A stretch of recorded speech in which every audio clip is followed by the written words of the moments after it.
Hello guys, in this video I am going to show you how to choose who can mention you on Pinterest. But first I just want to mention, don't forget to subscribe to my channel because at 10,000 subscribers I am going to show you my whole YouTube revenue statistics and growth strategy, how to make money online. Now let's jump into it. First of all, open the website, go to your homepage and then click on the profile icon in the upper right corner of the screen.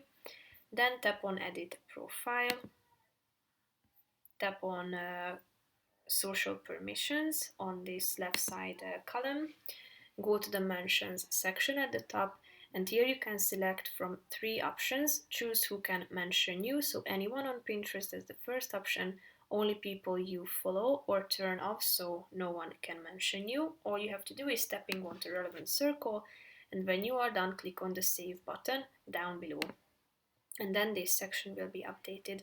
That's pretty much it for this video guys. See you in the next one. Bye bye.